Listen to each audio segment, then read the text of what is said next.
sum which we are doing right now, ये अपना revision test paper नवंबर 2020 का सम है. When I was making your sheets at that point of time, मतलब ये जो पेपर था revision test paper, it was not uploaded by the institute. तो मैंने सोचा कि ये सम थोड़ा हार्ड लगा मुझे, तो मैं बोला करा देता हूँ, कोई प्रॉब्लम नहीं है. ठीक है, सुनाई दे रहा है ना ऑल थ्री? Yes. अरे आंसर तो कुछ टेंशन नहीं है अपने को. ठीक है, चलो. Now I am doing the sum as per the solution given by the institute, but there is a mistake by the institute in doing the sum. तो पहले अपन क्या करेंगे, इंस्टीट्यूट ने जो अपने को सोल्यूशन दिया है उससे अपन मैच करते हैं, और उसके बाद इंस्टीट्यूट से क्या गलती हुई है वो मैं आप लोगों को बताता हूँ. फिर जैसे भी आपको ये सही लगता है उस हिसाब से यू ऑल सॉल्व द सम. ठीक है, इंस्टीट्यूट की गलती है तो वो गलती क्या है वो अपन बाद में देखते हैं. अभी इंस्टीट्यूट ने जिस तरह से सम को सॉल्व किया अपन वैसा सम सॉल्व करते हैं. ठीक है, चलो. I am reading the question. A large profit-making company is considering the installation of machine to process the waste product by one of its existing manufacturing process to be converted into marketable product. तो एक बड़ी profit making company है, वो सोचती है कि वो एक मशीन को इंस्टॉल करेगी, खरीदेगी, और जो वेस्ट प्रोडक्ट प्रोड्यूस होता है ना उसको वो मार्केटेबल प्रोडक्ट में कन्वर्ट करेगी. तो उनके पास क्या ऑप्शन है कि उन लोग एक न्यू मशीन बाई करेंगे, उनके प्रोसेस में जो भी वेस्ट जनरेट होता है ये मशीन ये वेस्ट को प्रोसेस करेगी और इसको उन लोग मार्केटेबल प्रोडक्ट में, मतलब सेलेबल प्रोडक्ट में बेच देंगे. तो अपने को एक बात तो समझ में आती है. क्या समझ में आता है कि भाई ये मशीन खरीदने से अपने को कुछ तो भी इनकम होगी. जब अपन ये मशीन खरीदेंगे तो अपन वेस्ट को प्रोसेस करेंगे, फिर वेस्ट को प्रोसेस करने के बाद उसको एक मार्केटेबल या सेलेबल प्रोडक्ट में कन्वर्ट करेंगे, तो अपने को ये मशीन खरीदने से कुछ तो भी इनकम होगी. ठीक है, इतना बात समझा? Yes. चलो आगे बढ़. At present the waste is removed by a contractor for disposal on payment. At present the waste is removed by a contractor for disposal on payment by the company of 150 lakhs per annum for the next 4 years. तो बोलता है अगर suppose ये machine नहीं होती तो जो भी वेस्ट रहता था ना उसको हमको डिस्पोज करना पड़ता था, फेंकना पड़ता था. अब उसको हम एक कॉन्ट्रैक्टर को ये कॉन्ट्रैक्ट देते थे कि भाई तू ये पूरा कचरा है ना उसको डंप कर, वेस्ट को डिस्पोज कर, और वो कॉन्ट्रैक्टर अपने से कुछ तो भी चार्ज करता था.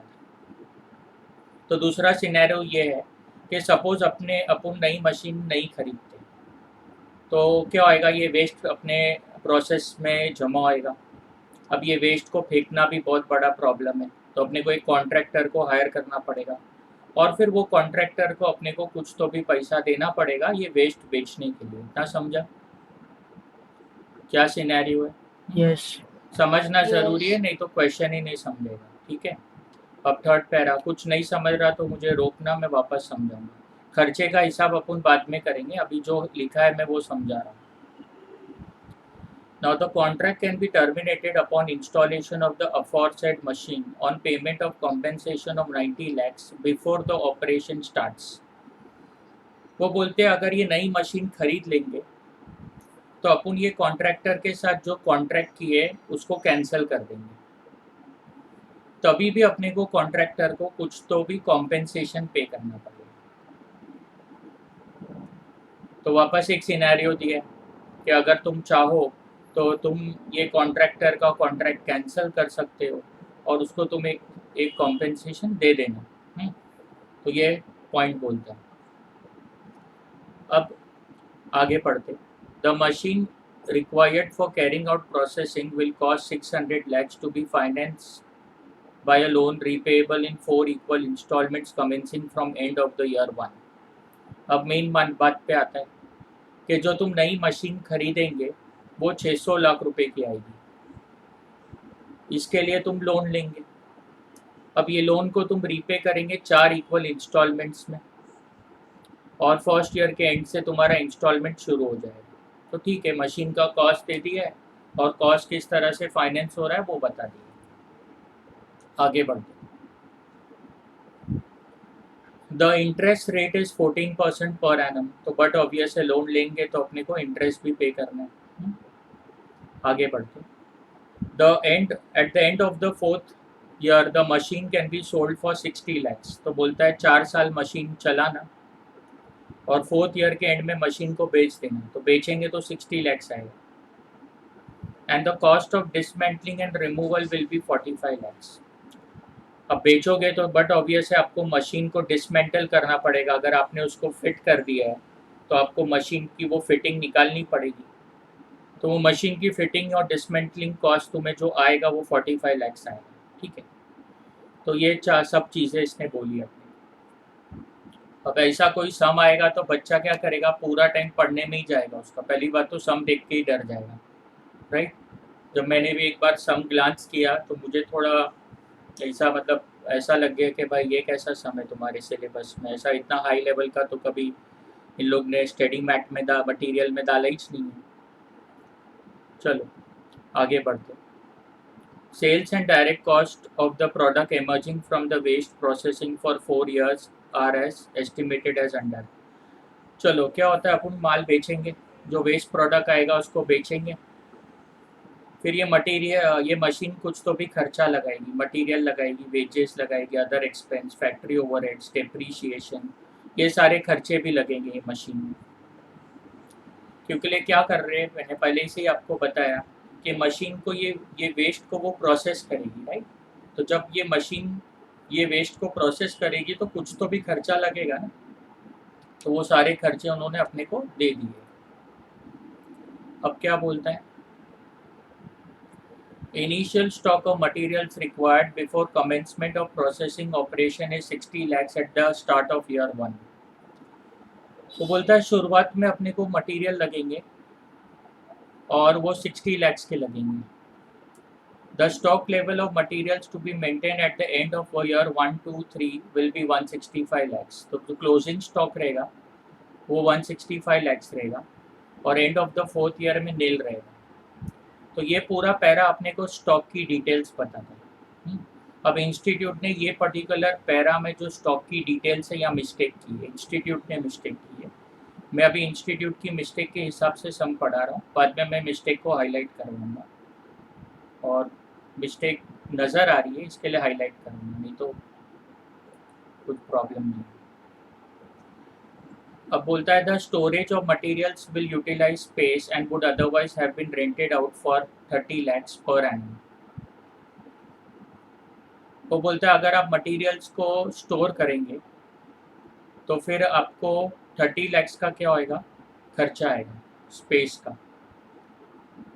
Labor costs included wages of 40 workers whose transfer to this process will reduce the idle time of 45 lakhs in the year 1 and 30 lakhs in the year 2। वो बोलता है लेबर कॉस्ट में 40 वर्कर ऐसे है जिसको तुमको ये पर्टिकुलर प्रोसेस में ये नई मशीन में लाना पड़ेगा। तो अच्छा है जो फुकट वो आइडल बैठते थे वो आइडल नहीं बैठेंगे और ये मशीन में काम कर लेंगे। तो एक तरीके से तुम्हारा 45 लैक्स 30 लैक्स का जो लेबर कॉस्ट है वो सेव हो जाएगा। लॉजिकली सोचो ना, एक वर्कर आइडल बैठा है, खाली बैठा है, उसको तुम पगार दे रहे हो। अब ये आइडल टाइम में अगर वो और किधर काम कर लेता है, तुम्हारी कंपनी में और किधर काम कर लेता है तो अच्छी बात है ना, right. You are saving that cost, right. तो it is a cost saving, right. वैसे भी आपको उनको पगार देना है, तो instead of making them set idle you are using them in the process to manufacture something in that for that new machine। ठीक है, तो बहुत हाई लेवल का दिया, I don't know, they should not give this kind of sums. फिर आगे क्या बोलता है, factory overheads include apportionment of general overheads except to the extent of insurance charges of 90 lakhs पर annum payable on this venture. तो बोलता है factory overheads में थोड़े जनरल ओवरहेड्स भी है और थोड़े इंश्योरेंस चार्जेस भी है जो ये वेंचर से जुड़े हुए हैं। तो फैक्ट्री ओवरहेड में कुछ तो भी बोलता है। न कंपनी टैक्स रेट इज 30%, फिर प्रेजेंट वैल्यू फैक्टर दे दिया है 14% के रेट से। Advise the management about the desirability of installing the machine. तो ये जो पर्टिकुलर सम है वो अपने पोर्शन में इन्वेस्टमेंट डिसीजन से रिलेटेड सम है, ऐसा उन लोग ने मटेरियल में लिखा है।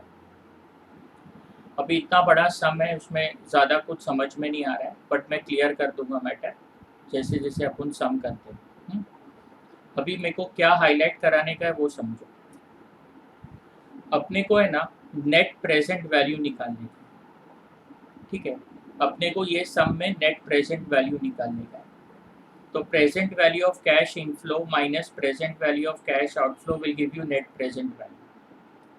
अभी ये पॉजिटिव आता है तो तुम प्रोजेक्ट को एक्सेप्ट कर लेना, और अगर ये आंसर नेगेटिव आता है तो तुम ये प्रोजेक्ट को रिजेक्ट कर लेना। तो इतना बात समझ में आया कि अपने को नेट प्रेजेंट वैल्यू निकालने का। यस ठीक है, तो ये चीज़ अपने को इतना समझ में आ गया कि अपने को सम में करने का है क्या है, नेट प्रेजेंट वैल्यू। अब ये सम को अपन दो टुकड़ों में बांटेंगे। पहला अपना काम रहेगा अपन ऑपरेटिंग प्रॉफिट निकालेंगे आफ्टर टैक्स। तो अपन ऑपरेटिंग प्रॉफिट आफ्टर टैक्स निकालेंगे। फिर थोड़ा सा और अक्कल दे रहा हूँ, उसमें अपन डेप्रीशिएशन ऐड करेंगे। तो अपने को क्या हो जाएगा, कैश फ्लो आफ्टर टैक्स आ जाएगा, राइट। जैसे ही अपने को कैश फ्लो आफ्टर टैक्स आ गया तो वो अपने लिए इम्पोर्टेंट है। तो अपना जो सम का टारगेट है, अपने को क्या करना है पहले समझो। पहले तो अपने को एनपीवी निकालने का है, that should be very clear in the mind. NPV कैसा निकालेंगे, present value of cash inflow minus present value of cash outflow. अब कैश इनफ्लो की बात करता हूँ तो जो नॉन कैश एक्सपेंस है वो तो ऐड करने ही पड़ेंगे। तो अगर मैं ऑपरेटिंग प्रॉफिट निकालूंगा उसमें डेप्रीशिएशन ऐड करूंगा तो बट ऑब्वियस है मुझे कैश फ्लो मिलेगा। That is my target to find the cash flow, ठीक है। तो now I am going to the first step, that is I am going to find out operating profit, ठीक है। तो इतना समझा,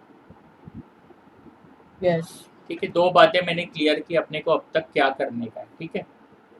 अब इसके छोटे छोटे वर्किंग नोट्स है वो अपन पहले कर लेते, राइट। उसके बाद जो भी रहेगा वो करते। पहला वर्किंग नोट है ना, मैं इंटरेस्ट का कंपोनेंट निकाल लेता हूँ। तो जितना अपन वर्किंग नोट कर लेंगे उतना अपने को सम करने में इजी पड़ेगा। तो अपना वर्किंग नोट 1 रहेगा, अपन इंटरेस्ट का कंपोनेंट निकाल रहे हैं, इंटरेस्ट निकाल रहे हैं, ठीक है।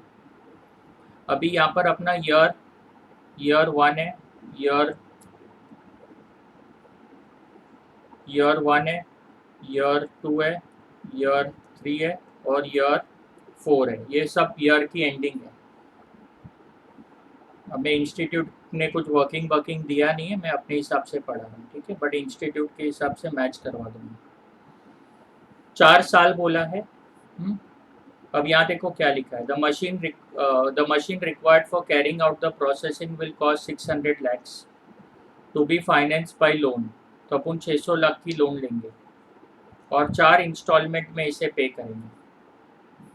चलो, तो अपना बैलेंस आउटस्टैंडिंग क्या है, यहाँ 600 लाख है। पहले साल के शुरुआत में तो 600 लाख बाकी है ना, तो 600 लाख रुपये अपना बैलेंस आउटस्टैंडिंग है। ऑब्वियसली अपना प्रिंसिपल है। अब तुम 4 इंस्टॉलमेंट में उसे पे करोगे तो 600 अगर मैं डिवाइड बाय 4 करूँ तो तुम 150 लैक्स, 600 लाख को अगर मैं डिवाइड बाय 4 करूँ तो 150 लैक्स तुम हर साल पे करेंगे। तो थोड़ी अक्कल वापरना। अगर 600 में से तुमने 150 लैक्स पे कर दिया तो बिगनिंग में यहाँ 450 लैक्स बचेगा। ये बिगनिंग है, एट बिगनिंग। तो बैलेंस आउटस्टैंडिंग प्रिंसिपल है बिगनिंग में, पहले 600 लाख बाकी है, फिर तुमने 150 लैक्स पे किया तो 450 लाख बाकी रहेगा। फिर 150 लैक्स पे करेंगे तो 300 लाख बाकी रहेगा। फिर 150 लैक्स पे करेंगे तो 150 लैक्स बाकी रहेगा। क्या मैं समझा पाया मैं क्या बोलना चाहता हूँ? यस और जब साल के 4th में आएंगे तो 150 लैक्स आप पे कर देंगे तो फिर तो जो आउटस्टैंडिंग प्रिंसिपल है वो तो नीली हो जाएगा, right. You are going to pay 150 lakhs at the end of the 4th year, right?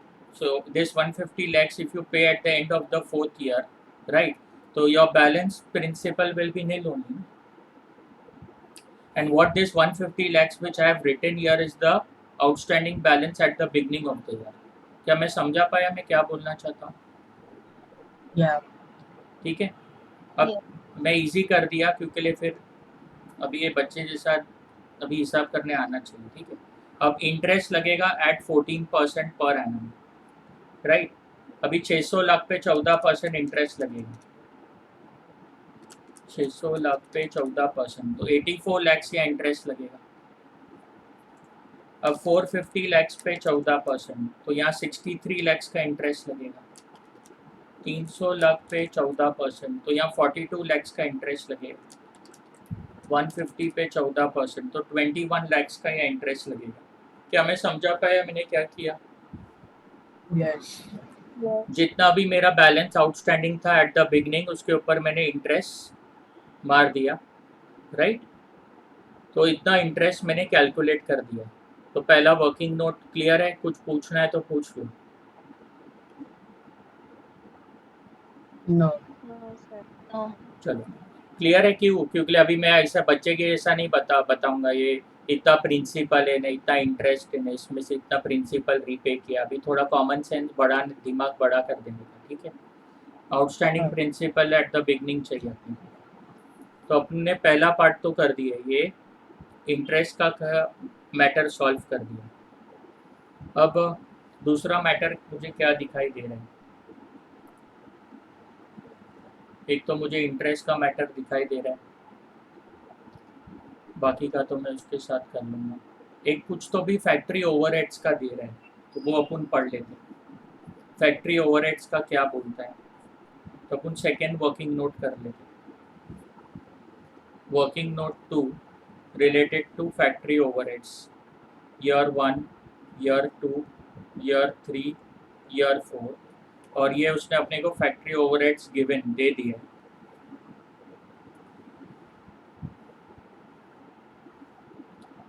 तो ये फैक्ट्री ओवरहेड्स अपने को दे दिया.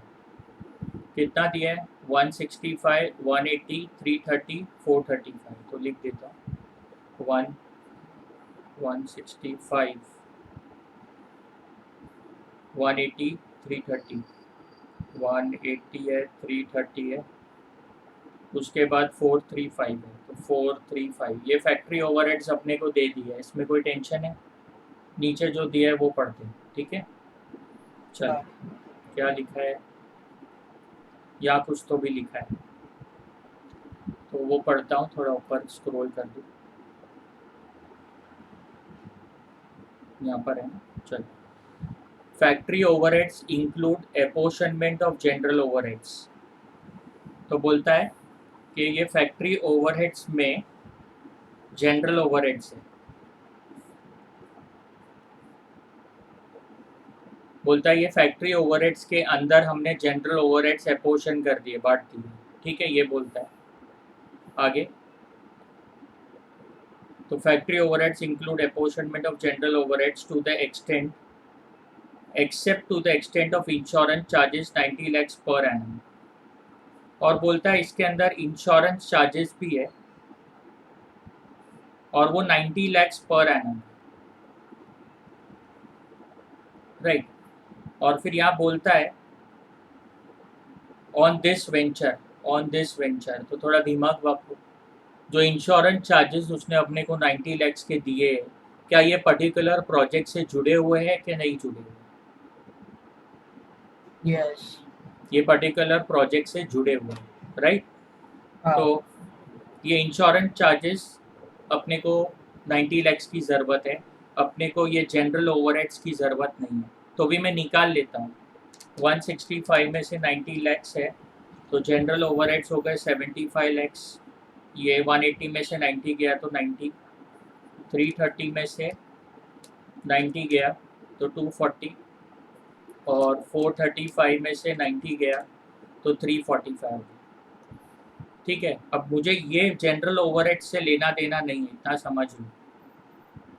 मुझे जो चाहिए था वो क्या था? Insurance charges which are specific to this particular project. ये स्पेसिफिक खर्चा है, प्रोजेक्ट से जुड़ा हुआ. क्योंकि मुझे प्रोजेक्ट को इवेल्युएट करना है, तो मुझे प्रोजेक्ट से रिलेटेड खर्चे कंसिडर करना है.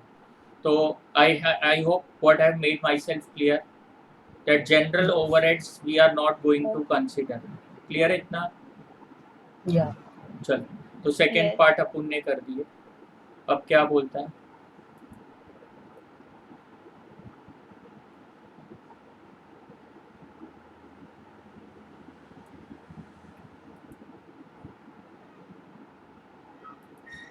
ये सब मुझे रब करना है, नहीं तो मिक्स हो जाएगा सब कुछ. चलो, और कुछ बोलता है क्या? Waste is remove from this, ठीक है, वो समझ जाएगा. इंटरेस्ट निकाल दिया. At the fourth year machine बेचा, ठीक है, वो समझ जाएगा. इसमें कुछ लग रहा नहीं मुझे. हाँ, अभी अपन क्या कर रहे हैं? ये स्टॉक का मैटर कर रहे हैं. अभी इंस्टीट्यूट ने ये स्टॉक में गलती की है. अब जो इंस्टीट्यूट ने किया है मैं वो बताता हूँ, फिर इंस्टीट्यूट ने क्या गलती की है वो अपन सम के एंडिंग में देख लेंगे, ठीक है. अब इंस्टीट्यूट ने क्या इसमें एजम्पशन लिया है वो देख लो. इंस्टीट्यूट ने स्पेसिफिकली एजम्पशन लिखा है और बोलता है जो भी चेंज आ रहा है सॉरी, इंस्टीट्यूट बोलता है कि जो भी चेंज आ रहा है इन स्टॉक उसको हमने कैश फ्लो माना है, ठीक है. तो इंस्टीट्यूट ने एक एजम्पशन ले लिया है कि भाई जो भी चेंज आ रहा है स्टॉक में उसको हमने कैश फ्लो माना है. तो ये कुछ बड़ी बात नहीं है, जो भी चेंज आ रहा है स्टॉक में उसको तुम कैश फ्लो मान सकते हो. बट इंस्टीट्यूट ने जो तरीके से निकाला है वो सही नहीं है. अब इंस्टीट्यूट ने क्या तरीका निकाला है वो बताता हूँ. ईयर 1 है, ईयर 2 है, ईयर 3 है, ईयर 4 है. तो अपने को 4 अलग अलग साल दिए हुए. अब यहाँ पर ओपनिंग स्टॉक है या क्लोजिंग स्टॉक है, और अगर स्टॉक बढ़ रहा है, इंक्रीज हो रहा है, तो अगर स्टॉक बढ़ता है तो थोड़ा अक्कल वापरो. अगर स्टॉक बढ़ता है इसका मतलब तुमने स्टॉक खरीदा है ना. तो अगर स्टॉक बढ़ता है मतलब तुमने स्टॉक खरीदा है, तो स्टॉक खरीदा है तो देयर इज एन आउटफ्लो. कुछ समझा कि नहीं समझा? Yes. Yes. ठीक है. और अगर स्टॉक में डिक्रीज होता है, स्टॉक अगर कम होता है, तो वो बोलता है ये इनफ्लो है, राइट. तो उसने अपना खुद का लॉजिक बना दिया, ऐसा कोई लॉजिक होता नहीं है. अब इंस्टीट्यूट ने जो लॉजिक बना के सम कर दिया, अपन भी वही सम कर रहे, बट गलत किया है. वो बाद में मैं बताऊंगा क्या गलती है. तो वापस बता रहा हूँ. पहला ओपनिंग स्टॉक लिया, फिर क्लोजिंग स्टॉक लिया. अगर स्टॉक बढ़ता है, there is an increase in stock, तो अपन ने स्टॉक को खरीदा है. स्टॉक को खरीदा है मतलब कैश आउटफ्लो हुआ है. और बोलता है जब स्टॉक कम होता है, डिक्रीज हो रहा है स्टॉक, क्योंकि वो पर्टिकुलर प्रोजेक्ट से जुड़ा हुआ स्टॉक है, तो हो सकता है तुम ये स्टॉक को बेच देंगे. तो वो बोलता है डिक्रीज इन स्टॉक हो रहा है तो तुमने स्टॉक को बेच दिया है, तो वो एक तरीके का वो बोलता है इनफ्लो है. तो ऐसा एजम्पशन लेके इंस्टीट्यूट ने उसको सॉल्व किया. इतना समझा? Yes. चलो, अभी अपन सम पे जाते हैं. अब बोलता है initial stock of materials required before the commencement.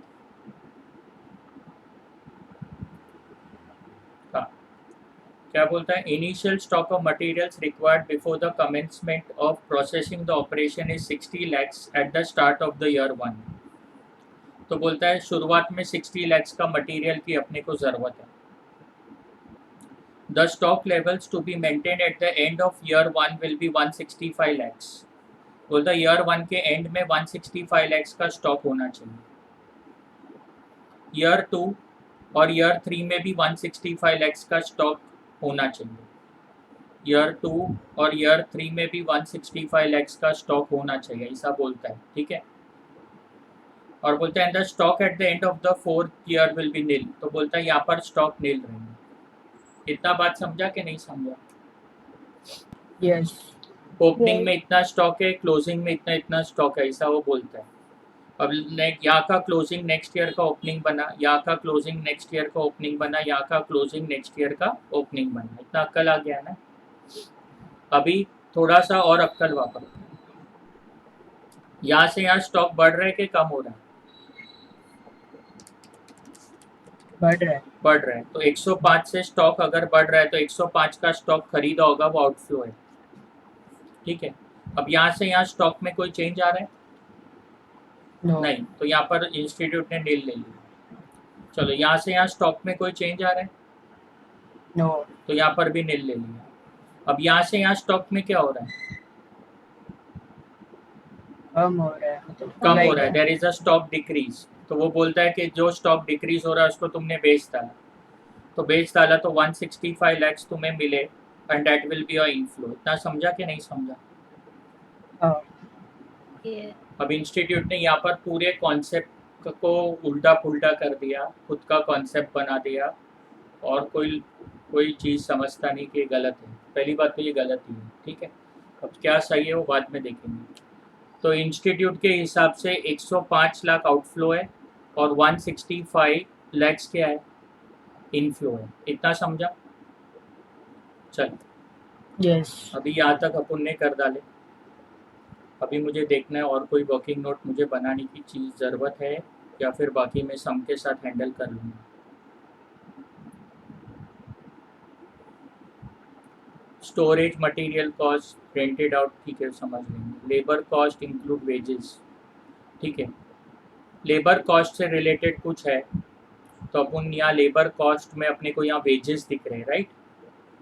तो अपन इसका भी एक वर्किंग नोट कर देते, तो अपना वर्किंग नोट 4 आ जाएगा। वर्किंग नोट 4 आ जाएगा which is related to wages. अब वेजेस अपने को 4 साल की दे दी है, तो ईयर 1, ईयर 2, ईयर 3, ईयर 4, तो अपने को 4 साल की वेजेस दे दी है। चलो, कितनी दी है? 225, 225। तो पहले लिख देता हूँ, वेजेस दे दिया है 225, 225। फिर क्या दिया है? 255 और 300, 255 और 300, ये वेजेस दे दिए, ठीक है। अब इससे रिलेटेड कुछ तो भी बोला है नीचे, तो अपन वो करते हैं, ध्यान से सुनेंगे अपन। यहाँ से यहाँ लेबर कॉस्ट से ईयर 2 तक, ठीक है। तो मैं रीड कर रहा हूँ, तो ध्यान से सुनो क्या बोलता है। बोलता है labour cost include wages of 40 workers whose transfer to this process will reduce the idle time payments of 45 lakhs in year 1 and 30 lakhs in year 2। तो 45 lakhs जो ईयर 1 में अपन पे करते थे और 30 lakhs जो अपन ईयर 2 में पे करते थे, वो पेमेंट अपना बच गया है। इसका मतलब अपने को वर्कर को आइडल टाइम के प्रपोर्शनेट जो वेजेस देने थे, वो मैंने ऐसा एरो बनाया ना, वो प्रपोर्शनेट है। तो आइडल टाइम के प्रपोर्शनेट जो वेजेस देने थे, अभी अपने को उनको देने की ज़रूरत नहीं है, अपन उनसे फ्री में काम करा रहे हैं, राइट। कहने का मतलब है अपन उससे फ्री में काम करा रहे हैं, तो इतना खर्चा मानूं क्या कम कर दूं? कम कर दो। कम कर दूं, राइट। तो यहाँ पर 45 लैक्स ईयर 1 में और 30 लैक्स ईयर 2 में कम कर दूं, तो 45 लैक्स और 30 लैक्स मैंने कम कर दिया, तो ये मेरे एक्चुअल वेजेस हो गए ना, राइट। तो ये यस। दोनों कम कर डालता हूँ, तो 225 में से अगर मैंने 45 किया तो मेरे एक्चुअल वेजेस 180 हुए। 225 माइनस 30 किया तो ये मेरे एक्चुअल वेजेस 195 हुए, या कुछ नहीं है, ये 255 रहेगा, ये 300 रहेगा। तो मैंने वेजेस का भी हिसाब कर दिया। क्लियर है कि नहीं यहाँ तक? यस। हाँ, थोड़ा दिमाग पे स्ट्रेन आएगा क्योंकि सम हार्ड है, तो हार्ड है तो भी कर सकते, कुछ बड़ी बात नहीं है। तो पहला मैंने क्या किया, इंटरेस्ट समझाया। दूसरा मैंने फैक्ट्री ओवरहेड समझाया। तीसरा मैंने स्टॉक के मूवमेंट का फ्लो, कैश फ्लो समझाया। चौथा मैंने वेजेस का मैटर क्लियर किया। अभी सम 10 मिनट का है, सम खत्म हो जाएगा 10 मिनट, ठीक है। अभी अपन मेन पार्ट पे जा रहे, वो बना रहे अपन statement of operating profit. Statement of operating profit बना रहे। तो यहाँ पर ईयर 1 है, ईयर 2 है, ईयर 3 है और ईयर 4 है। कुछ डाउट है तो मुझे रोकूंगा प्लीज। Yeah.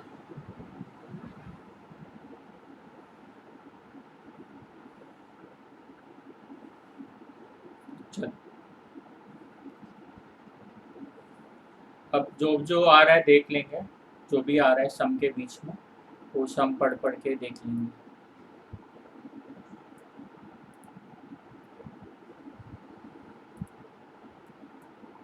चल, पहला पार्ट है, ये सब सेल्स है मेरी, तो सेल्स को मैं सेम टू सेम कॉपी कर रहा हूँ। वो 966 है, फिर 966 है। मैंने सोल्यूशन मेरे पास रखा हुआ है, अपन चेक करेंगे क्या सोल्यूशन है, राइट। 1254 है और 1254 है, 1254 है। अब इसमें से अपन सारे खर्चे क्या करेंगे, माइनस कर देंगे। ऑपरेटिंग समझता है, ऑपरेटिंग मतलब वो खर्चा जो ये पर्टिकुलर प्रोजेक्ट से जुड़ा हुआ है। और थोड़ा सा दिमाग को और जोर डालना कि ये कैश फ्लो नहीं है, ये ऑपरेटिंग प्रॉफिट है। तो इसके बाद मेरे को और एक स्टेटमेंट बनाने का है जो कैश फ्लो होएगा।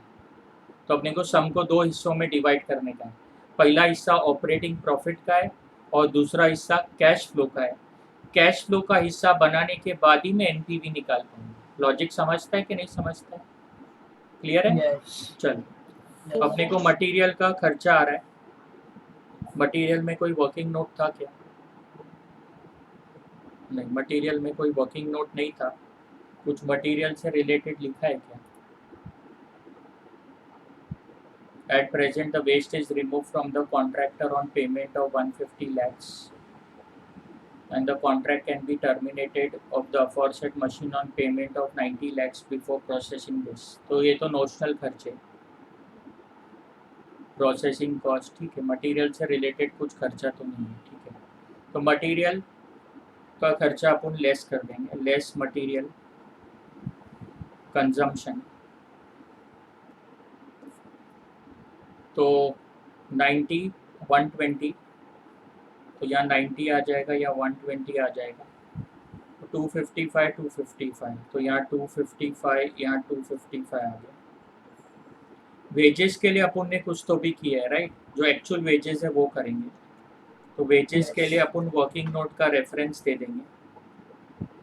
तो वर्किंग नोट 4 है और वहाँ पर अपन ने वेजेस निकाल लिए 180 195। तो 180 निकाल लिया, 195 निकाला, 255 और 300 निकाला। तो 255 और 300 निकाला, तो अपन ने ये खर्चा तो कर लिए। फिर अदर एक्सपेंस में कुछ है नहीं, तो अदर एक्सपेंस अपन सेम टू सेम कॉपी कर लेते हैं। लेस अदर एक्सपेंस, तो कितना है, 120 135, 120 135, 162 और 210, और 162 और 210 हो गया। उसके बाद फैक्ट्री ओवरहेड्स के लिए अपन ने कुछ तो भी वर्किंग नोट किया था, बिकॉज ये जो फैक्ट्री ओवरहेड्स है इसके अंदर जनरल ओवरहेड्स भी है। अपने को जनरल नहीं चाहिए, अपने को फैक्ट्री ओवरहेड जो स्पेसिफिक ये प्रोजेक्ट से जुड़े हुए वो ही चाहिए, राइट। तो उसके लिए अपन ने किधर तो भी Yes. वर्किंग नोट किया था, Mm. किधर है ये फैक्ट्री ओवरहेड्स में। देखो ये इंश्योरेंस चार्जेस दिख रहा है, ये पर्टिकुलर प्रोजेक्ट से जुड़ा हुआ था, राइट। तो अपन ये 90 लैक्स लिख रहे हैं। तो लेस फैक्ट्री ओवरहेड्स, इसमें अपन स्पेसिफिक लिख रहे और उसमें अपन बोल दे रहे कि भाई इंश्योरेंस के खर्चा है जो अपन उसको कंसीडर कर रहे हैं। तो ये 90 लैक्स क्या कर दिए, फैक्ट्री ओवरहेड्स में डाल दिए, ठीक है। फैक्ट्री ओवरहेड्स भी हो गया। Obviously depreciation as per income tax rules लेंगे, depreciation as per income tax के रूल्स। तो 150 114 है, 150 114 है, 84 और 84 है और 63 है। तो ये सारे खर्चे अभी तक अपने अपन ने किए वो आ गए, राइट। इसका अभी दूसरे पेज पे मुझे जाना पड़ेगा क्योंकि लिए जगह नहीं है। तो ईयर 1, ईयर 2, ईयर 3, ईयर 4। बच्चा कभी पेपर खत्म करेगा, मेरे को तो समझते ही नहीं। यहाँ देख, अभी कैसे करूँगा, डायरेक्टली डाल दूँ, समझेगा ना। अभी हाँ इसमें इन लोग ने क्या लिया है वो देखते हैं। इसमें अपने को और एक खर्चा लेने का है ना, अपन ने इंटरेस्ट निकाले वो खर्चा ले लेते। इंटरेस्ट कितना है, वर्किंग नोट कौन सा था अपना, वर्किंग नोट 1 है, है। तो इंटरेस्ट का अपन वर्किंग नोट 1 लेते। कितना आ रहा है, 84, 63, 42, 21। 84, 63, 42 और 21, ये अपना खर्चा इंटरेस्ट का है। अभी इन लोग ने सोल्यूशन में क्या लिया है वो मैं बताता हूँ। इन लोग ने अपॉर्चुनिटी कॉस्ट को भी कंसिडर किया है, तो वो अभी कंसिडर किया है तो अपन कर लेते हैं, ठीक है। अब क्या किया है वो देखते हैं यहाँ से।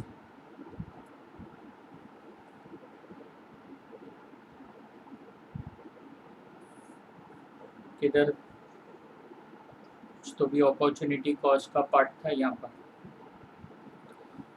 दिखा।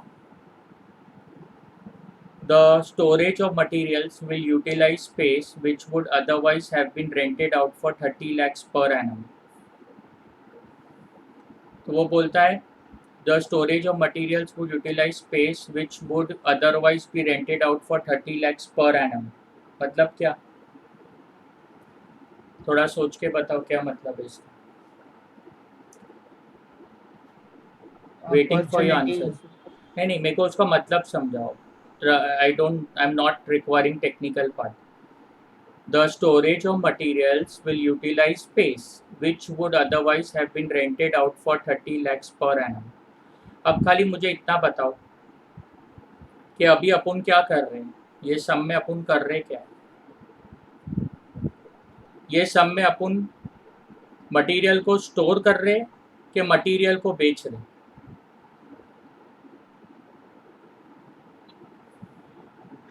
ये सब में अभी तक जो मैं खर्चे निकाल रहा हूँ इसमें अपन क्या कर रहे हैं, जो वेस्ट प्रोडक्ट मटेरियल आ रहा है उसको अपन क्या कर रहे हैं, बेच रहे बेच रहे हैं। तो अपन मटेरियल को यहाँ बेच रहे हैं, तो अभी उसके साथ को रिलेट करके सोचो। The storage of materials will utilize space which would otherwise have been rented out. इन लोग ने क्या किया है, The storage of materials will utilize space which would otherwise have been rented out for 30 lakhs per annum. मुझे भी सोचने तो मेरा भी दिमाग नहीं काम कर रहा है, 2 मिनट रुको। The storage of materials will utilize space which would have otherwise been rented out for 30 lakhs per annum. तो अगर मैं मटेरियल स्टोर करता था तो मुझे 30 लाख का रेंट नहीं मिलता था, स्टोरेज ऑफ मटेरियल्स। तो इसमें क्या लिखा है इन लोग ने, loss of rent on storage of storage space, that is opportunity cost of 30 lakhs. Loss of rent on storage space. The storage of materials will utilize space which could otherwise be rented out for 30 lakhs.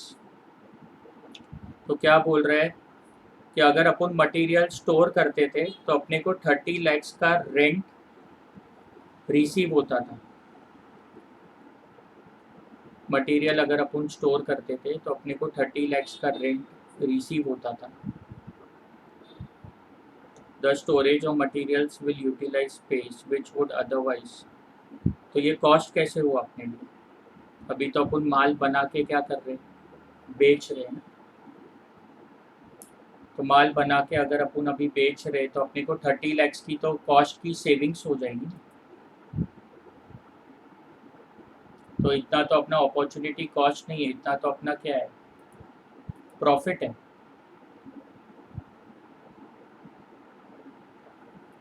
क्या हो रहा है बोलो, ठीक है। तो अभी वो मटेरियल के पार्ट पे वापस जाते हैं। तो लिखा है the storage of material will utilise space which would have otherwise be rented out for 30 lakhs पर एनम। तो क्या है उसका समझते हैं।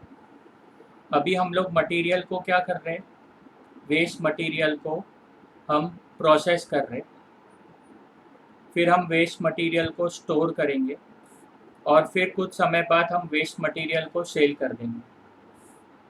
बिकॉज हम वेस्ट मटेरियल को स्टोर कर रहे हैं तो जो रेंट है वो रेंट हम और किसी को दे सकते थे वो चीज़ पे 30 lakhs का। 30 lakhs का पर एनम जो रेंट हम और किसी को दे सकते थे वो हम और किसी को दे नहीं पा रहे। तो हमारी जो रेंटल इनकम है 30 lakhs की वो नहीं मिल रही है। तो एक तरीके से ये एक कॉस्ट बन गया। तो less loss of rental income, loss of rental income ये एक तरीके के लॉस हो गया जो हमें कितना दिया है, किधर लिखा है रेंट का loss, the storage of material 30 lakhs। Okay, तो रेंट का जो रेंटल इनकम है 30 lakhs की। और एक बार बता रहा हूँ देख लो, हम वेस्ट मटेरियल को प्रोसेस कर रहे हैं, फिर हम उसको स्टोर कर रहे हैं और फिर हम उसको बेच रहे हैं। बिकॉज हम उसे स्टोर कर रहे हैं तो हमारी स्पेस ऑक्यूपाइड हो रही है। अगर हम इसे स्टोर नहीं करते थे तो हम ये चीज़ को भाड़े पे दे देते थे और हमें 30 लाख रुपीज़ मिलता था। अभी बिकॉज हमें 30 लाख रुपीज़ नहीं मिल रहा है तो ये हमारे लिए एक तरीके का लॉस ऑफ रेंटल इनकम है, जो एक तरीके का अपॉर्चुनिटी कॉस्ट है। ठीक है, तो यहाँ तक अपना सब हो गया है। आई थिंक सब हम लोग ने कर लिए। तो अभी डायरेक्टली हम क्या करेंगे, ऑपरेटिंग प्रॉफिट निकालेंगे। तो अभी थोड़ा हेल्प करके मुझे आंसर बताओ, माइनस करते जाओ क्योंकि मुझे टर्न करना पड़ेगा। तो तुम लोग प्लीज़ मुझे आंसर बताओ। 966 से 90, 180, 120, 90, 150 सब माइनस करो। तो 150, तीन आंसर बता दो। फर्स्ट का 222, ये भी माइनस किया, ये भी माइनस किया, हाँ तो 222 आ रहा है। दूसरे का आंसर 219 आएगा, देख लेता हूँ यहाँ से ही। 336 आ रहा है और चौथे का आंसर 285 आ रहा है। ठीक है, अब थोड़ा सा यहाँ पर अलर्ट रहना है, यहाँ पर गलती हो सकती है। ठीक है, तो ये पार्ट में थोड़ा सा अलर्ट रहेंगे। अब इसमें से अपन टैक्स माइनस करेंगे तो ये हो जाएगा प्रॉफिट आफ्टर टैक्स। अभी टैक्स का रेट कितना दिया अपने को, टैक्स का रेट अपने को 30% दिया, 30%, तो टैक्स एट 30% निकालेंगे। तो कर दो, तो यहाँ 66.6 आ रहा है, देखो राइट आ रहा है कि नहीं। 65.7 आ रहा है, फिर यहाँ 100.8 आ रहा है, यहाँ 85.5 आ रहा है, और देन प्रॉफिट आफ्टर टैक्स आ रहा है 155.4, 153.3, 235.2 और 199.5। ये अपना प्रॉफिट आफ्टर टैक्स आ रहा है। इतना समझ में आया। अब इसमें थोड़ा yes, सा ध्यान से डेप्रीशिएशन को ऐड बैक कर देंगे। तो अपना डेप्रीशिएशन कितना था वो ऐड बैक कर देंगे। 150, 114, 84 और 63। तो यहाँ 150, 114, 84 और 63। तो यहाँ डेप्रीशिएशन को अगर हमने ऐड बैक कर दिया तो ये हमें कैश फ्लो आफ्टर टैक्स आ गया। ठीक है, तो इसका आंसर yes, मतलब इंस्टीट्यूट ने अलग तरीके से किया है, अपन ये तरीके से करते हैं। 305.4 आ रहा है, 153.3 प्लस 114, तो ये 267.3 आ रहा है। 235.2 प्लस 84, तो ये 319.20 आ रहा है। 199.5 प्लस 63, तो आ रहा है 262.50। तो ये अपना यहाँ तक क्या आ गया, कैश फ्लो आफ्टर टैक्स। अभी अपने को नेक्स्ट स्टेटमेंट है, स्टेटमेंट ऑफ कैश फ्लो बनाना है। अभी यहाँ पर ईयर 0 भी लिखना है, फिर ईयर 1, फिर ईयर 2, फिर ईयर 3, फिर ईयर 4। 4 साल है टोटल, चारों साल का अपने को डेटा लिखना है। ठीक है, पहले तो जो लास्ट डेटा है वो अपन ले लेते हैं। ये कैश फ्लो आफ्टर टैक्स है, पॉजिटिव है मतलब इनफ्लो है।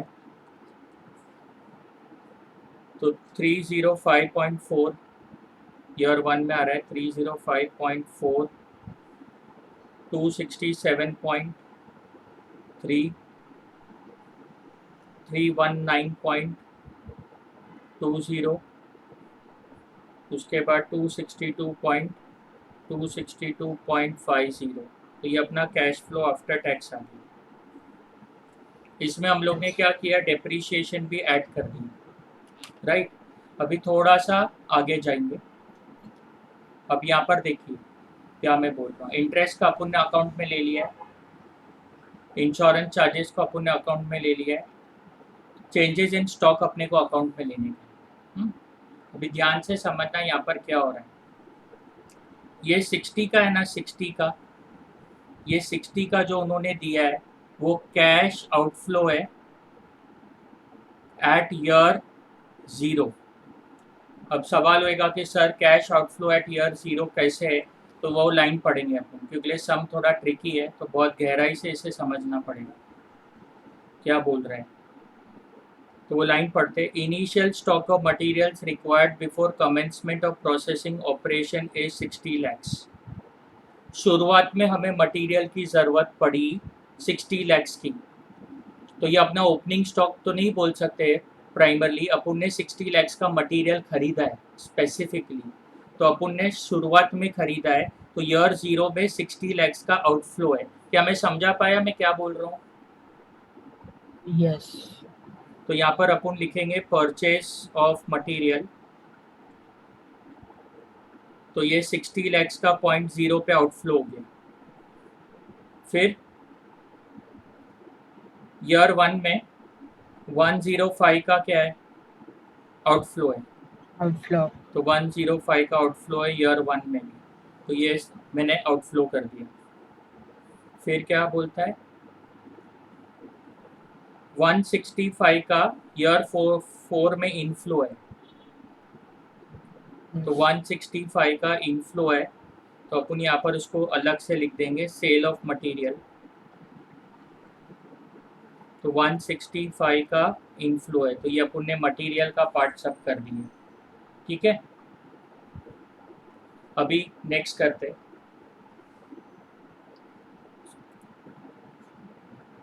बहुत लेंदी सम है, इसको प्लीज प्रैक्टिस करना।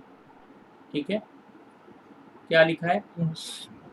ये वाला पार्ट पढ़ते पहले क्या लिखा है।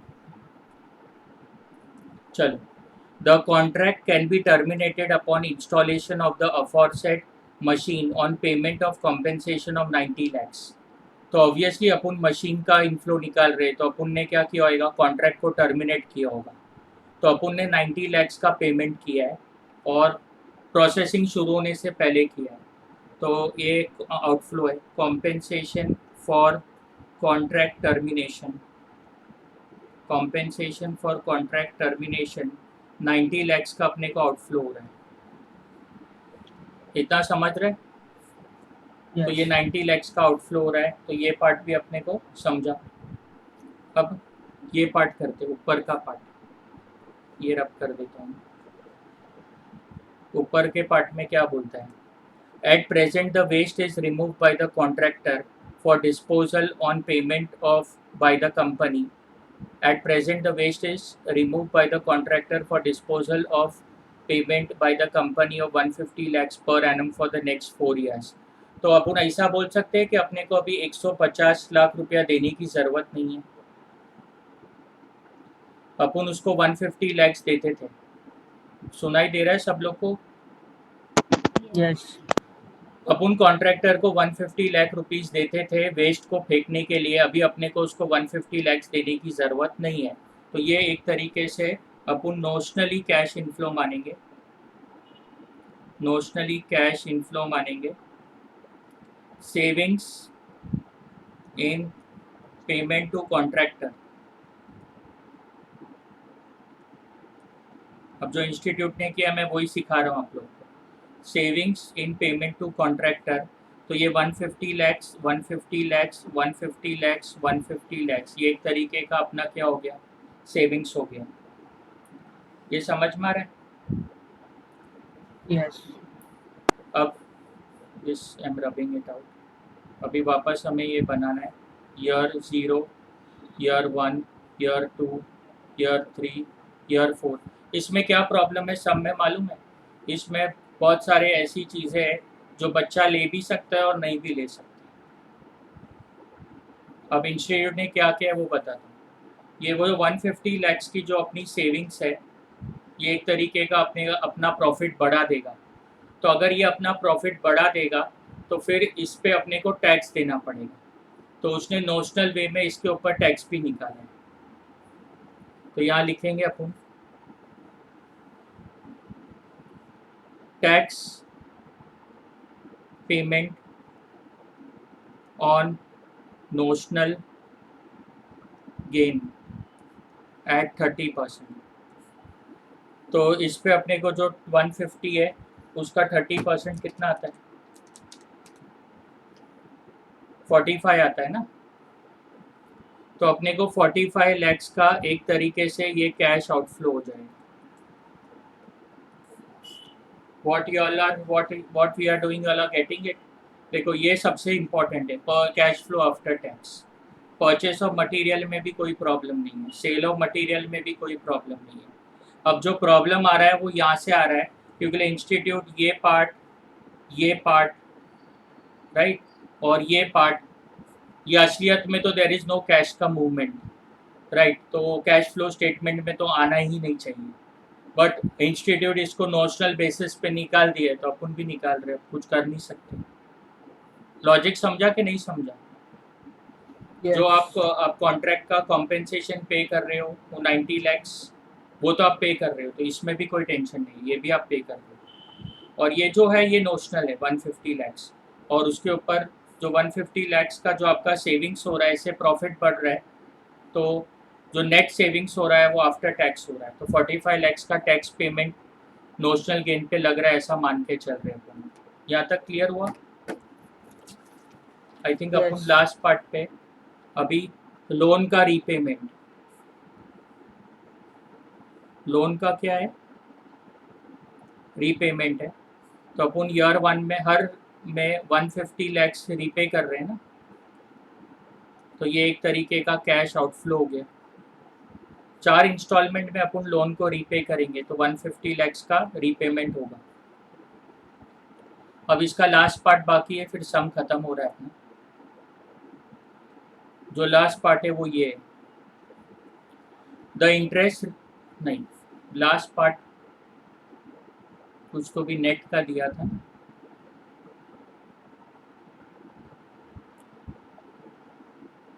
इंश्योरेंस ये भी नहीं है, पूरा पढ़ना पड़ेगा। 150 लैक्स का किया, 90 लैक्स का कर दिया। The compensation is not allowed as deduction for tax purpose, यहाँ दिया है देखो, this compensation is not allowed as deduction for tax purpose. इसका मतलब जो हम लोग ने ये 90 लैक्स का कॉम्पेंसेशन पे किया है राइट, उसका टैक्स इफेक्ट मत लेना, इनडायरेक्टली वो ये बोल रहा है। और ये 150 लैक्स का उसने बोला है टैक्स इफेक्ट ले लेना, ठीक है। तो वो Yes. पार्ट उसने बोला है, तो इसके लिए अपन ने उस पर टैक्स इफेक्ट नहीं लिया।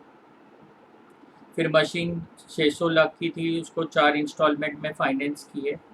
फिर यहाँ पर बोला है at the end of 4th year machine is sold for 60 lakhs and cost of dismantling is 45 lakhs. तो आराम से सोचो, तुमने मशीन को 60 लैक्स में क्या किया, बेचा, तुम्हें 45 लैक्स का डिसमेंटलिंग का खर्चा पड़ा, तो नेट में तुम्हें 15 लाख रुपए का कैश इनफ्लो हुआ। Yes. अभी उसने डेप्रीशिएशन नहीं दिया है तो अपन ने उसका इफेक्ट नहीं लिया। 60 लाख की मशीन में से 45 लैक्स का अपने को क्या हुआ, डिसमेंटलिंग का खर्चा हुआ, तो अपने cost. पास जो नेट आया वो 15 लाख आया। तो वो लिख देंगे net amount receive from sale of machinery, तो यहाँ पर वर्किंग कर देंगे 60 में से 45 लैक्स, तो ये नेट अमाउंट 15 लाख अपने लिए फोर्थ ईयर में क्या हो गया, ये हो गया। अब ये present value of cash inflow है और present value of cash outflow है। पहले तो अपने को ये देखना पड़ेगा पॉजिटिव आ रहा है कि नेगेटिव आ रहा है। चलो करो, थोड़ा देखो। 60 और 90 माइनस कर दिया, माइनस माइनस प्लस करके ये 150 नेगेटिव आ गया, राइट। अब थोड़ा सा देखो कितना आ रहा है, ये चेक करना पड़ेगा। 305.4 माइनस 105 माइनस 150 माइनस 45 माइनस 150, तो ये 144.6 आ रहा है।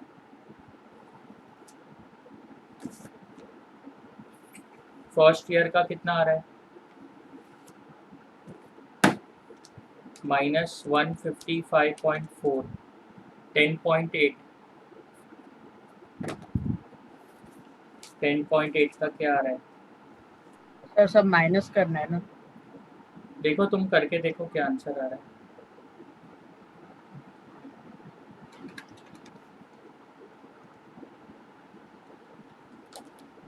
या यहाँ मिस्टेक भी हो सकता है, कुछ मैंने गलती किया क्या।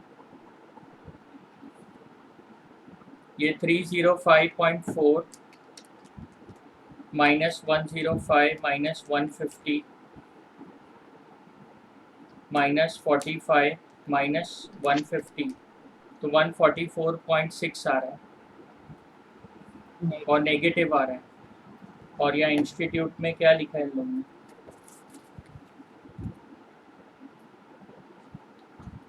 मटेरियल स्टॉक का 105 नेगेटिव लिखा है, ठीक है। कॉन्ट्रैक्ट पेमेंट का 150 पॉजिटिव है, 45 जो टैक्स जा रहा है वो नेगेटिव लिखा है। इंक्रीमेंटल प्रॉफिट और कैश फ्लो तो अपन ने एडजस्ट कर दी, तो इंक्रीमेंटल प्रॉफिट और कैश फ्लो लोग ने तोड़ के लिखे, अपन ने तो एडजस्ट कर दी। प्रॉफिट कितना था अपना,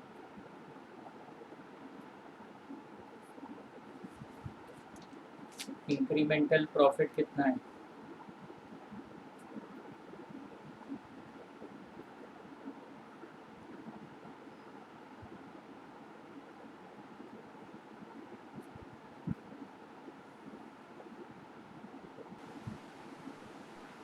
इसका आंसर क्या आ रहा है। एक तो 150 आया, एक 155.4 आ रहा है, टोटलिंग में मिस्टेक था। 222.3, 274.2 और 397.5 आ रहे हैं। प्रेजेंट वैल्यू फैक्टर एट 14% उसने अपने को दे दिया है, ये तो 1 ही रहता है 0 ईयर का, तो 14% का क्या दिया है देखते हैं। 0.877, फिर 0.769, फिर 0.674 और 0.592। अब इसको मल्टीप्लाई करेंगे तो प्रेजेंट वैल्यू आ जाएगा।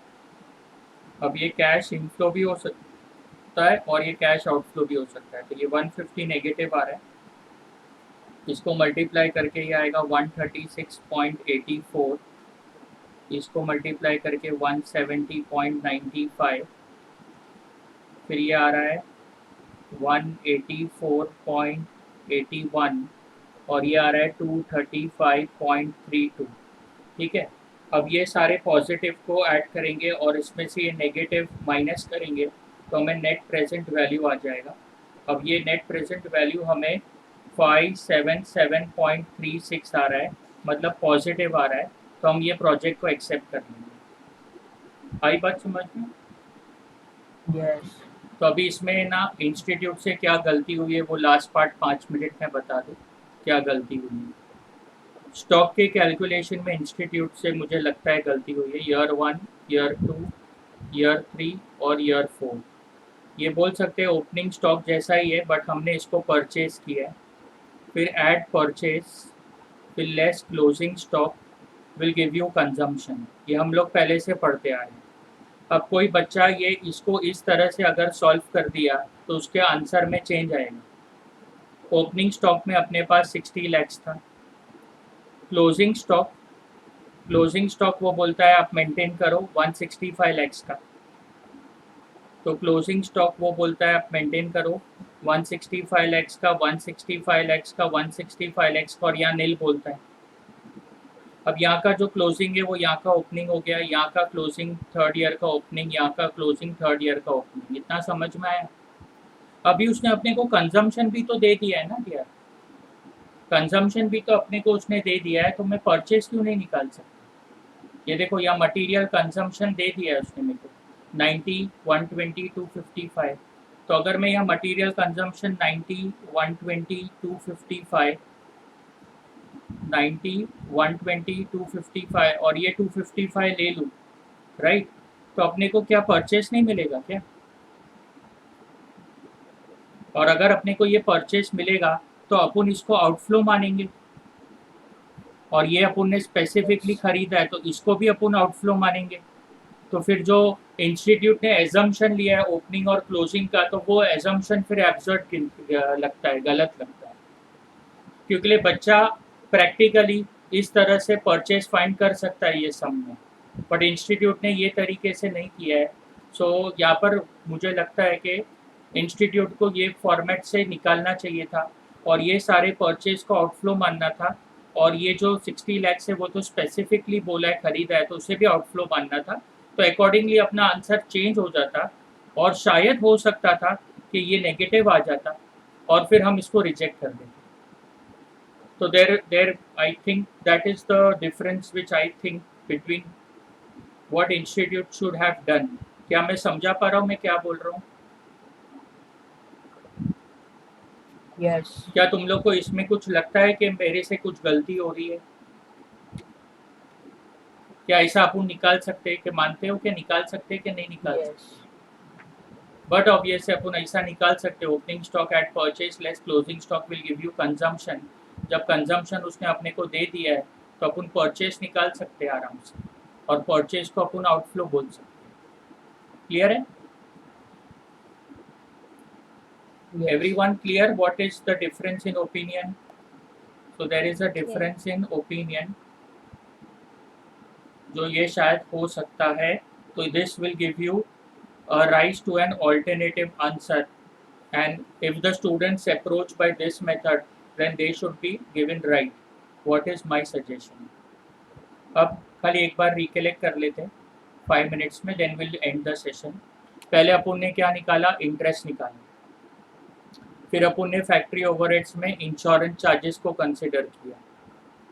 फिर हमने ओपनिंग और क्लोजिंग के स्टॉक का जो इंस्टीट्यूट का एजम्पशन था उस हिसाब से इंक्रीज और डिक्रीज करके आउटफ्लो और इनफ्लो निकाला।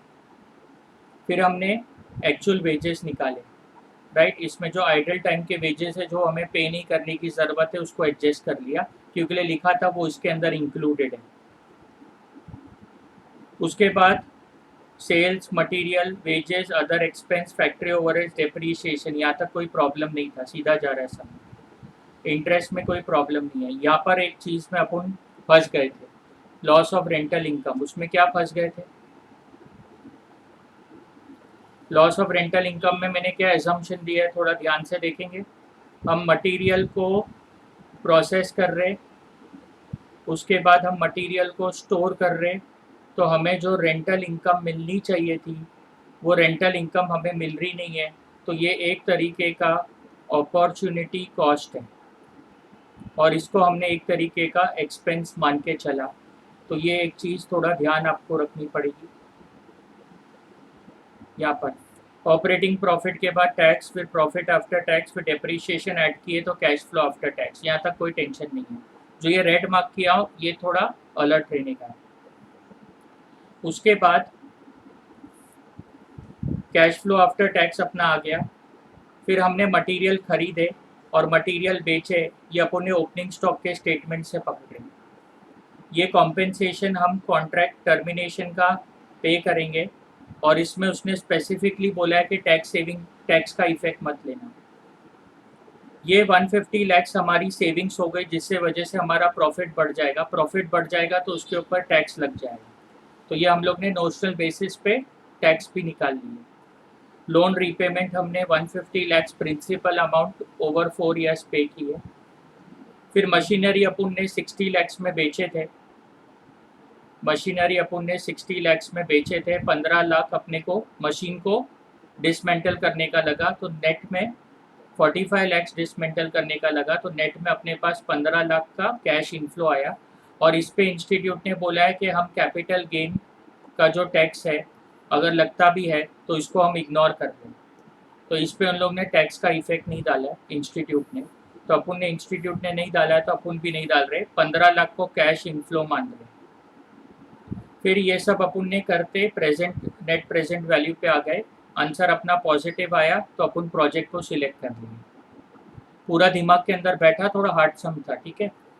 अब खाली इतना याद रखना है कि मैंने ये सोचा कि opening stock, purchase, closing stock और कंजम्पशन को ध्यान में रखते हुए हम लोग परचेज निकाल सकते थे, और ये तो परचेज ही है, तो अकॉर्डिंगली ये मेथड से भी हम स्टॉक का कर सकते थे, बट इंस्टीट्यूट ने ओपनिंग और क्लोजिंग ही कंसिडर किया है और उसने बाकी सब फैक्टर्स को इग्नोर किया है, तो वो इंस्टीट्यूट का एक ओपिनियन है।